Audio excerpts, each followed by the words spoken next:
Guillaume, débutant, on commence par quoi en QHSE? Par faire un état des lieux. Ça c'est bien. Par faire un état des lieux. Alors on a un grand débat entre nous sur est-ce qu'on attaque d'emblée sur de la norme ou est-ce qu'on attaque sur de la maturité.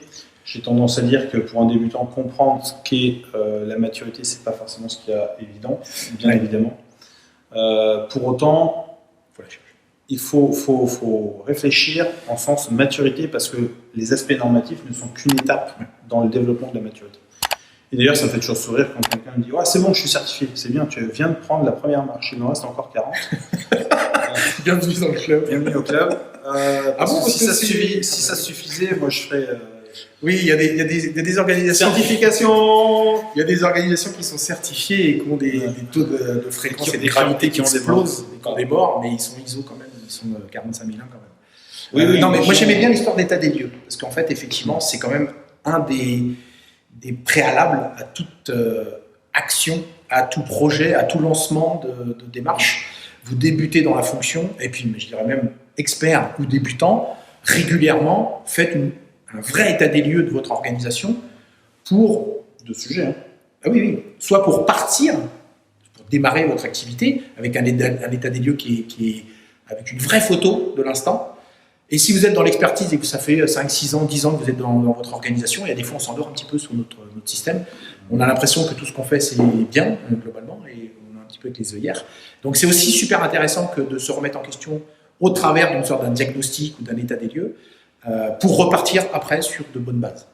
Alors sans parler forcément du diag de maturité en tant que tel, parce que c'est peut-être pas des outils qui sont à votre portée aujourd'hui et qui le seront peut-être dans les 15-20 prochaines années, parce que vous aurez atteint vous-même un niveau de compréhension systémique, enfin tous ces aspects-là.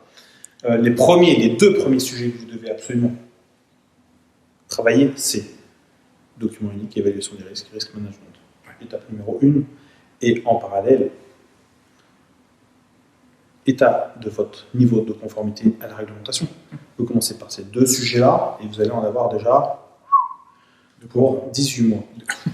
Non mais enfin, je veux dire, s'il n'y a rien, et suivant la taille de l'organisation et suivant les moyens que vous donnez, parce que si vous partez sur des fichiers Excel, oui, ça va être douloureux, je vous le garantis. Si vous disposez de systèmes d'information semi-automatisés avec de l'algorithmie, etc., on peut aller beaucoup plus vite. Donc c'est aussi le choix du cheval qui fera que il y a le choix des sujets et après il y a le choix du type de cheval pour chacun des sujets qui fait que vous irez 40 fois plus vite que d'autres parce que vous saurez tout de suite sur quoi, comment, etc. avec les bons conseils. Donc là-dessus, vraiment, et même quand on commence, on réaborde une organisation, c'est d'abord, avant même, déjà avec l'expérience, on voit, on sent tout de suite, mais ça c'est parce que c'est l'expertise qu'on a intégrée, mais déjà quand vous posez deux questions, c'est vous en êtes où du document unique et quel est votre niveau de conformité à la réglementation. Si déjà ces deux questions ça tortille, je peux vous garantir qu'à la question d'après, c'est vous avez des accidents? Bah ouais. Oui, ça c'est la conséquence. On pourrait commencer par vous avez des accidents. Ah oui, bah, vous devez a priori ne pas faire l'évaluation des... Et pourtant, il y en a qui s'imaginent alors, malgré le fait qu'ils aient des accidents, qu'ils ont un bon document unique, un bon niveau de veille réglementaire. Je rappelle que c'est pas la même chose avec le pilotage de la conformité réglementaire. On a fait au moins 5 vidéos sur le sujet, donc on vous les mettra à la fin. Oui, on va aller sur le site, vous les trouverez direct. Mais soyez extrêmement vigilants sur les premières étapes. Et la première étape, c'est comme quand on va chez le médecin, on commence par faire un bon diagnostic. Sinon, l'ordonnance, si on ne prend pas la bonne, ça va mal se passer. L'image est bien là.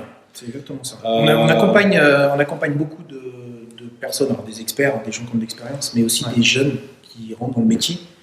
Et pas plus tard qu'il y a quelques jours, on a une personne qui nous a envoyé, parce qu'on est en accompagnement de cette personne, elle nous a envoyé un tableau, un programme, et la question qui était dessous, c'était est-ce que le contenu de mon programme, est-ce que je pars bien en fait? Est-ce que ce que je propose comme action au comité de direction, est-ce que ça va passer? Est-ce que c'est plutôt pas mal? Et la réponse à la question, on l'a fait par téléphone, parce que oralement c'est beaucoup plus c'est vivant, c'est dynamique. Et on lui a dit, mais la première chose qu'il faut que tu fasses avant de commencer à construire des actions dans ton programme en disant est-ce que c'est les bonnes actions, c'est ton état des lieux, ta photo de démarrage pour pouvoir construire ton programme, elle est où? Et effectivement, en fait, la personne, elle a percuté en se disant bah, j'ai pas forcément fait l'état des lieux, parce que c'est des actions qui sont faire de la formation, évaluer le risque, ok, c'est des actions super connues, mais l'état des lieux sur la thématique, un peu compliqué. Et en fait, en lui posant cette question, elle s'est rendue compte qu'en fait, son programme devait être complètement modifié et être orienté sur au moins un des thèmes, parce qu'en termes de conformité, ils sont plutôt pas mal. Un des sujets que Guillaume aborde, qui est le document unique, où en fait, la personne s'est rendue compte qu'en termes d'évaluation de risque, c'était un truc à l'arrache. C'est elle qui faisait son tableau Excel dans son bureau. Toute seule. Plusieurs sites en France, donc hyper compliqué. Des managers pas forcément au courant de ce que c'est. Ils débutent tous là-dessus sur ces thématiques-là. Des accidents comme ça, des jours d'arrêt comme ça. Et en fait, ça l'a percuté. Elle s'est dit, ouais, effectivement, c'est d'abord par là que je passe, et après, j'aurai un autre. À bientôt. À votre dispo pour en reparler. Excellente journée à vous.